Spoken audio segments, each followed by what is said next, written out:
Shalom, le message que je voudrais partager aujourd'hui, ce sera sur l'épître aux Romains, chapitre 8, du verset 31 jusqu'au verset 39. L'épître aux Romains, chapitre 8, du verset 31 jusqu'au verset 39. Je vais lire. Que dirons-nous donc à l'égard de ces choses? Si Dieu est pour nous, qui sera contre nous? Lui qui n'a point épargné son propre Fils, mais qui l'a livré pour nous tous, comment ne nous donnera-t-il pas aussi toutes choses avec lui? Qui accusera les élus de Dieu? C'est Dieu qui justifie. Qui les condamnera? Christ est mort, bien plus, il est ressuscité. Il est à la droite de Dieu, et il intercède pour nous. Qui nous séparera de l'amour de Christ? Sera-ce la tribulation, ou l'angoisse, ou la persécution, ou la faim, ou la nudité, ou le péril, ou l'épée? Selon qu'il est écrit, c'est à cause de toi qu'on nous met à mort tout le jour, qu'on nous regarde comme des brebis destinées à la boucherie. Mais dans toutes ces choses, nous sommes plus que vainqueurs par celui qui nous a aimés. Car j'ai l'assurance que ni la mort, ni la vie, ni les anges, ni les dominations, ni les choses présentes, ni les choses à venir, ni les puissances, ni la hauteur, ni la profondeur, ni aucune autre créature ne pourra nous séparer de l'amour de Dieu manifesté en Jésus-Christ, notre Seigneur. Amen.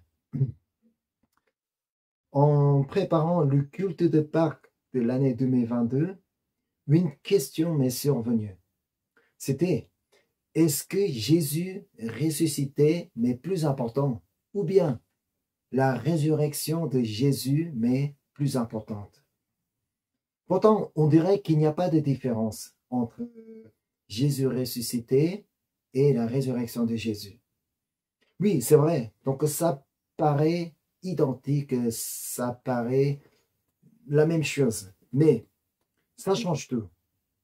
Quand on met l'accent sur Jésus ressuscité et quand on met l'accent sur la résurrection elle-même, sur l'événement de résurrection.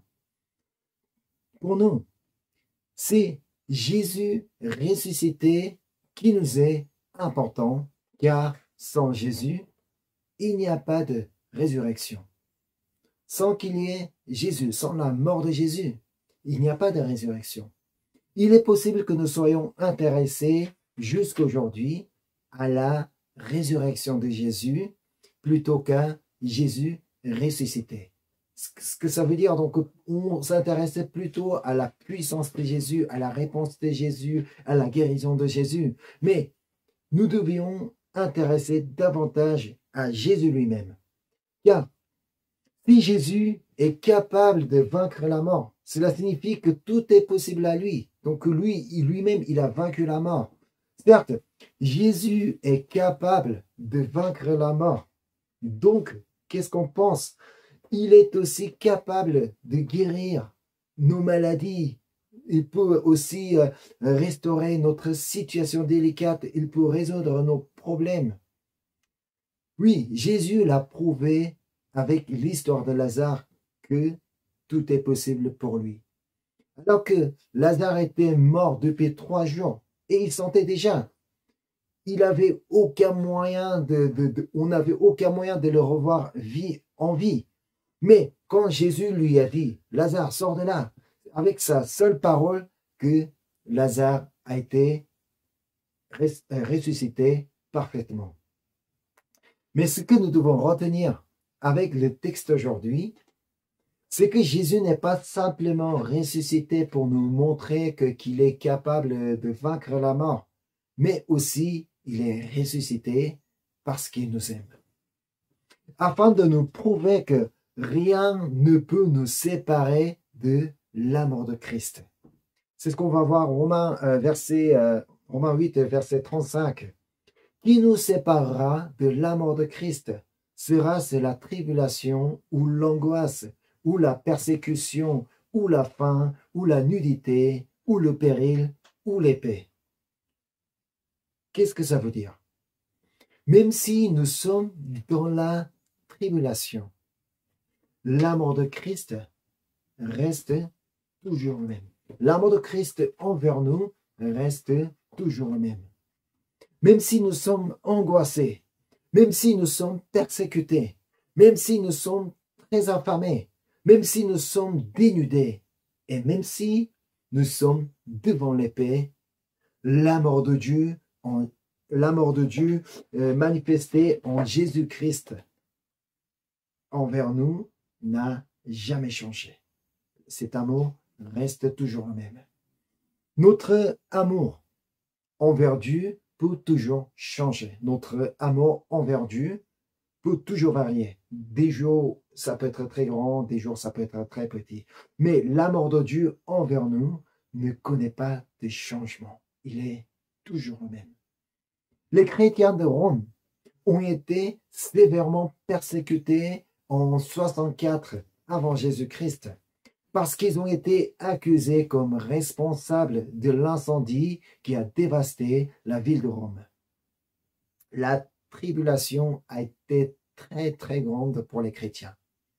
Pour le fait qu'ils soient chrétiens, ils ont été déchirés par les chiens et par les animaux sauvages, alors que ce ne sont pas eux qui ont causé l'incendie. Ils ont été accusés à tort. Nous ne pouvons même pas imaginer l'angoisse qu'ils avaient. Donc tous ces chrétiens, ils ont été dénudés devant tout le monde. Ils ont été totalement humiliés devant tout le monde afin de jouer la pièce de théâtre du mythe roman qui contient des histoires, donc des rapports sexuels, des histoires sexuelles, donc que les chrétiens devaient jouer entre les membres de la famille. Si on refusait de jouer à ça, ils étaient mis à mort par l'épée. Et encore, de nombreux chrétiens sont montés sur le bûcher pour éclairer les jardins de Néron. Qu'est-ce que ça veut dire? Ils ont été brûlés pour éclairer le jardin de Néron. Un grand nombre de chrétiens ont apostasié à cette époque-là parce que il leur semblait impossible de surmonter cette persécution. Alors donc beaucoup de chrétiens ont quitté la ville pour sauver leur vie. Ils ont été mis à mort, comme dit le verset 36. Selon qu'il est écrit, c'est à cause de toi qu'on nous met à mort tout le jour, qu'on nous regarde comme des brebis destinées à la boucherie. Oui, ils ont été traités comme des animaux. C'est la citation de Psaume 4, en fait. Ce psaume nous montre bien le sentiment que pouvaient avoir les chrétiens de Rome sous la persécution. On va regarder Psaume chapitre 44 du verset 22 à 26. Mais c'est à cause de toi qu'on nous égorge tous les jours, qu'on nous regarde comme des brebis destinées à la boucherie. Réveille-toi. Pourquoi dors-tu, Seigneur? Réveille-toi. Ne nous repousse pas à jamais. Pourquoi caches-tu ta face? Pourquoi oublies-tu notre misère et notre oppression? Car notre âme est abattue dans la poussière, notre corps est attaché à la terre. Lève-toi pour nous secourir, délivre-nous à cause de ta bonté. Ce psaume représente bien le sentiment que pouvaient avoir les chrétiens de Rome et la façon dont les chrétiens de Rome devaient crier envers Dieu. L'épître aux Romains était donc destiné aux chrétiens de Rome qui passaient une période extrêmement difficile. Pourtant, d'après 2 Corinthiens, nous apprenons que Paul, lui aussi, il avait connu beaucoup de persécutions et beaucoup de difficultés durant ses missions. Mais, lui, il déclare ainsi aux chrétiens de Rome. On va regarder verset 37 du texte aujourd'hui. Mais dans toutes ces choses, nous sommes plus que vainqueurs par celui qui nous a aimés. Comment pouvait-il être plus que vainqueur face à la tribulation, face à l'angoisse, face à la persécution, face à la faim, face à la nudité, face au péril, face à l'épée?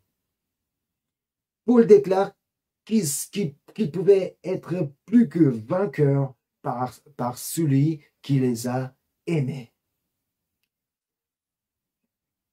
Qui est celui qui les a aimés ainsi? C'est qui les a aimés jusqu'à la mort? C'est Jésus-Christ. Il les a aimés, non parce qu'il les a aimés qu'il est mort, mais encore il est ressuscité. Donc celui qui a été transpercé, celui qui a été écrasé, celui qui a été châtié, celui qui a été meurtri, était avec eux parce que Jésus les aimait. On va regarder verset 35 d'aujourd'hui. Qui nous séparera de l'amour de Christ? Sera-ce la tribulation, ou l'angoisse, ou la persécution, ou la faim, ou la nudité, ou le péril, ou l'épée? Non, rien du tout. Et encore donc versets 38 et 39. Car j'ai l'assurance que ni la mort, ni la vie, ni les anges, ni les dominations, ni les choses présentes, ni les choses à venir, ni les puissances, ni la hauteur, ni la profondeur, ni aucune autre créature ne pourra nous séparer de l'amour de Dieu manifesté en Jésus-Christ, notre Seigneur. Ainsi, rien et personne ne peut nous séparer de l'amour de Dieu manifesté en Jésus-Christ, notre Seigneur. C'est 1 Jean, chapitre 4, verset 16, nous explique pourquoi. Donc, on va regarder 1 Jean, chapitre 4, verset 16. Et nous avons connu l'amour que Dieu a pour nous et nous y avons cru. Dieu est amour. Comme Dieu est amour, lui-même, il est amour. Il aime tout le monde sans condition. C'est la raison pour laquelle il a envoyé son Fils unique, Jésus-Christ, au monde. Comme il est écrit en Jean 3,16. Il a lui-même ouvert le chemin de salut afin que quiconque croit en lui ne périsse pas, mais qu'il ait la vie éternelle. Pourtant, les disciples de Jésus ont vécu un moment où ils ont douté cet amour de Dieu manifesté en Jésus-Christ. C'était juste après la mort de Jésus. Après la mort de Jésus, ils avaient perdu leur maître, ils avaient perdu leur Seigneur. Ils ne savaient plus quoi faire, ils avaient peur, ils avaient la crainte. Donc, ils pensaient qu'ils étaient séparés de l'amour de Dieu. De plus, ils avaient entendu ce cri de Jésus avant sa mort sur la croix. Marc chapitre 15, verset 34. Et à la 9e heure, Jésus s'écria d'une voix forte, Eloi, Eloi, lama sabachthani. Ce qui signifie, mon Dieu, pourquoi m'as-tu abandonné? Après avoir entendu ce cri de Jésus, les disciples de Jésus devaient sans doute penser que si Dieu a abandonné Jésus, et il nous a aussi abandonnés, et que nous sommes séparés de l'amour de Dieu. Mais est-ce que vraiment la mort de Jésus les a séparés de l'amour de Dieu? Non. Regardons le premier mot que Paul a utilisé pour dire que rien ne peut séparer de l'amour de Dieu manifesté en Jésus-Christ. C'est au verset 38. Ni la mort, ni la vie. Voilà, donc le premier mot qu'il a utilisé, c'était la mort. La mort ne peut pas séparer de l'amour de Dieu manifesté en Jésus-Christ. Oui, nous pensons que la mort est la fin de tout. Donc la mort met la fin de quelque chose. Et que nous sommes totalement séparés de quelque chose. Pourtant, l'épître aux Romains dit que la mort de Jésus n'a pas donné la fin à l'amour de Dieu. Mais au contraire, la mort elle-même était l'amour de Dieu. On va regarder Romains chapitre 5, verset 8. Mais Dieu prouve son amour envers nous en ce que lorsque nous étions encore des pécheurs, Christ est mort pour nous. Vous comprenez? La mort de Jésus avait pour le but de prouver l'amour de Dieu envers nous. La mort de Jésus n'était pas la fin de quelque chose, mais la mort de Jésus était la preuve comme quoi Dieu nous aime ainsi. Mais malheureusement, les disciples de Jésus ignoraient cette vérité. C'est pourquoi après la mort de Jésus, ils pensaient avoir perdu tout. C'est la raison pour laquelle Jésus ressuscité est venu auprès d'eux, afin de prouver que même la mort ne peut pas les séparer de l'amour de Dieu. Ainsi, Jésus est venu sur la terre parce qu'il nous aime. Jésus a souffert et mort parce qu'il nous aime. Et Jésus est ressuscité parce qu'il nous aime.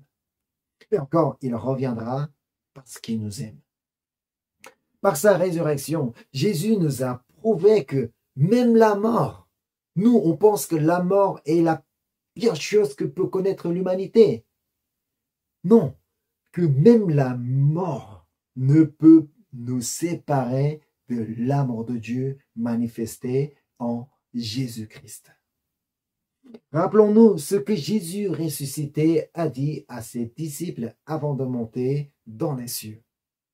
Et voici, je suis avec vous tous les jours jusqu'à la fin du monde. Si Jésus est avec nous jusqu'à la fin du monde, qu'est-ce que ça veut dire? Cela signifie que rien ne pourra nous séparer de l'amour de Dieu manifesté en Jésus-Christ jusqu'à la fin du monde. Alléluia, amen. C'est pourquoi le texte aujourd'hui nous invite à croire à ces 4 vérités si nous croyons que rien ne peut nous séparer de l'amour de Dieu manifesté en Jésus-Christ. Voilà, première vérité. Nous devons croire que personne ne sera contre nous puisque Dieu nous aime. Verset 31 du texte aujourd'hui. Que dirons-nous donc à l'égard de ces choses? Si Dieu est pour nous, qui sera contre nous? Mettez-vous à la place des chrétiens de Rome qui ont reçu ce message. Sous la persécution menée par l'empereur, vous connaissez qui est l'empereur? C'est quelqu'un qui a une autorité absolue, il peut faire tout ce qu'il veut. Voilà, donc sous la persécution menée par l'empereur, les chrétiens étaient exposés à la mort chaque jour. Ils ne savaient pas du tout quand est-ce qu'ils vont mourir, ni de quelle façon ils vont mourir. Alors ce message devait être très encourageant pour les chrétiens de Rome. Leur situation n'était toujours pas bonne. Mais ils pouvaient être plus que vainqueurs, car celui qui les aime était avec eux. Celui qui les aime, qui est ressuscité, était avec eux. Parmi nous, il peut y avoir des personnes qui ont des problèmes et des difficultés actuellement. Mais rappelez-vous de ce message qui dit, si Dieu est pour nous, qui sera contre nous? Si Jésus ressuscité est pour nous, qui sera contre nous? Personne. Alors, tant que Jésus ressuscité qui nous aime est pour nous, croyez que personne ne sera contre nous. Amen. C'est pourquoi 2 Chroniques chapitre 20 verset 15 dit, « Ainsi vous parle l'Éternel, ne craignez point et ne vous effrayez point devant cette multitude nombreuse, car ce ne sera pas vous qui combattrez, ce sera Dieu. » Amen. Et deuxièmement, nous devons croire que Dieu donnera toutes choses avec Jésus puisqu'il nous aime. Verset 32 du texte aujourd'hui. Lui qui n'a point épargné son propre fils, mais qui l'a livré pour nous tous, comment ne nous donnera-t-il pas aussi toutes choses avec lui? Ici, il est important de bien comprendre ce passage qui nous dit comment ne nous donnera-t-il pas aussi toutes choses avec lui?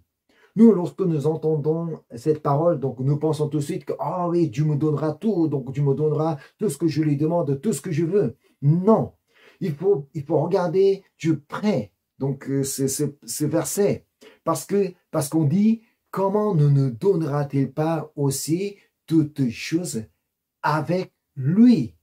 Avec lui est fondamental ici. C'est avec Jésus que Dieu nous donnera toutes choses. Sachons que Dieu a livré Jésus pour accomplir sa volonté, non pas pour accomplir notre volonté. Dieu n'a pas envoyé son Fils Jésus au monde, non pas pour accomplir notre volonté, mais la volonté de Dieu. C'est ça. Alors, toutes choses que Dieu nous donnera avec Jésus seront des choses qu'on aurait besoin pour accomplir la volonté de Dieu. Regardons ce que Jésus a dit. Matthieu 7, verset 11. Si donc méchant comme vous l'êtes, vous savez donner de bonnes choses à vos enfants, à combien plus forte raison votre Père qui est dans les cieux donnera-t-il de bonnes choses à ceux qui les lui demandent? Qu'est-ce que ces bonnes choses que Jésus parle? Dans l'autre version de l'Évangile, on explique que c'est le Saint-Esprit que Dieu donne. Le Saint-Esprit est la meilleure chose que nous pouvons recevoir de Dieu, car c'est lui qui nous aide à croire en Dieu. C'est lui qui nous aide, c'est lui qui nous fortifie, c'est lui qui nous encourage, et encore, c'est lui qui nous aide à comprendre et à connaître la volonté de Dieu. C'est ce que dit 1 Corinthiens chapitre 2 verset 10. Dieu nous les a révélés par l'Esprit, car l'Esprit sonde tout, même les profondeurs de Dieu. Ainsi donc, Dieu nous a donné son Esprit parce qu'il nous aime. Parce qu'il nous aime que Jésus est ressuscité. Donc Jésus, avant la mort, donc il avait promis que donc une fois qu'il retournera auprès du Père, donc qu'il enverra le Consolateur, le Saint-Esprit. C'est ça, donc c'est grâce à la résurrection de Jésus que nous avons reçu le Saint-Esprit. Et troisièmement, nous devons croire que Dieu nous justifie puisqu'il nous aime. Verset 33. Qui accusera les élus de Dieu? C'est Dieu qui justifie. Comme il est impossible pour nous de justifier nous-mêmes, nous n'avons aucun moyen de justifier nous-mêmes. Alors, Dieu a envoyé Jésus-Christ au monde dans le but de nous justifier parce qu'il nous aime. Jésus-Christ a donné sa vie, Jésus-Christ a coulé son sang, Jésus-Christ est mort pour nous justifier et encore. Romains, donc chapitre 4, verset 25, dit que Jésus est aussi ressuscité pour notre justification. Romains chapitre 4, verset 25, lequel a été livré pour nos offenses et est ressuscité pour notre justification. Avant de croire en Jésus, nous étions séparés de Dieu à cause de nos iniquités, nos offenses, nos crimes et de notre péché. Mais depuis que nous avons commencé à croire en Jésus, nous sommes gratuitement justifiés par sa grâce. Puis Jésus ressuscité est toujours avec nous, afin que nous restions justifiés. Tant que Jésus est toujours avec nous, nous sommes toujours justifiés par sa grâce. Ainsi donc, le Romains chapitre 8, verset 1 dit que personne ne peut plus maintenant nous accuser ni nous condamner. Romains chapitre 8, verset 1. Il n'y a donc maintenant aucune condamnation pour ceux qui sont en Jésus-Christ, pour tous ceux qui sont en Jésus-Christ ressuscité. Comme Dieu nous aime tellement qu'il a envoyé son Fils Jésus-Christ dans le but de nous justifier. Amen. Et quatrièmement, nous devons croire que Jésus ressuscité intercède pour nous puisqu'il nous aime. Verset 34. Il les condamnera. Christ est mort. Bien plus, il est ressuscité. Il est à la droite de Dieu et il intercède pour nous. Nous serions reconnaissants à celui qui prie pour nous, à celui qui intercède pour nous, que ce soit mes parents, des membres de l'Église, donc des frères, donc des amis. Alors, combien plus forte raison que nous avons à remercier à celui qui est venu pour nous, à celui qui est mort pour nous, à celui qui est ressuscité pour nous, et encore. Et maintenant, il est à la droite de Dieu pour intercéder pour nous. Son amour est tellement grand qu'il fait vraiment tout pour nous. Il est venu pour nous. Il a donné sa vie pour nous. Il est ressuscité pour nous. Et encore, il est en train d'intercéder pour nous. Quelle grâce! Aujourd'hui, tout ce que nous avons à faire devant ce Dieu qui nous aime ainsi, c'est de l'aimer comme il nous aime. C'est de faire confiance en sa promesse écrite dans les Écritures, dans la Bible. Tout ce que Dieu a dit dans la Bible, comme il est fidèle, il accomplira dans son temps, et encore, il a déjà accompli beaucoup de promesses, comme le cas de résurrection de Jésus. Jésus a promis qu'il sera ressuscité au 3e jour, et lui, comme il avait dit, il a été ressuscité au 3e jour. Alors, décidons-nous aujourd'hui à aimer Jésus, tout simplement. Non pas parce qu'il a fait quelque chose dans notre vie, non pas parce qu'il m'a répondu, il a répondu à ma prière, non pas parce qu'il m'a guéri, parce qu'il a résolu mon problème. Non. Décidons-nous à aimer Jésus parce qu'il est ressuscité et parce qu'il nous aime. C'est Jésus ressuscité qu'il nous faut, non pas quelque chose qui vient de lui. Il nous suffit d'aimer Jésus ressuscité et de demeurer en lui aujourd'hui. Il est important de demeurer en Jésus-Christ. Pourquoi? Parce qu'il est pour nous. Parce qu'il nous donne bonnes choses, dont le Saint-Esprit. Parce qu'il nous justifie et parce qu'il intercède pour nous. Merci Seigneur. Donc, à l'occasion de Pâques l'année 2022, fixons nos regards sur Jésus ressuscité. Non pas ce qu'il va faire dans ma vie, ce qu'il va agir dans ma vie, non. Fixons nos regards sur Jésus ressuscité pour nous. Et cherchons-le de tout notre cœur et décidons à l'aimer plus que maintenant. Amen. Alors, aujourd'hui, donc, décidons de vraiment aimer Jésus ressuscité pour nous. Comme il nous a aimés, décidons-nous à l'aimer aussi de tout notre cœur. Amen. Prions Dieu. Merci Seigneur. Merci parce que tu es venu pour nous. Merci parce que tu as souffert pour nous. Merci parce que tu es mort pour nous. Et merci parce que tu es ressuscité pour nous. Par ta résurrection, tu nous as prouvé que ni la mort ne peut nous séparer de l'amour de Dieu manifesté en toi, Seigneur. Je voudrais que nous puissions t'aimer davantage. Et je te remercie encore une fois, je te prie, au nom de Jésus-Christ. Amen.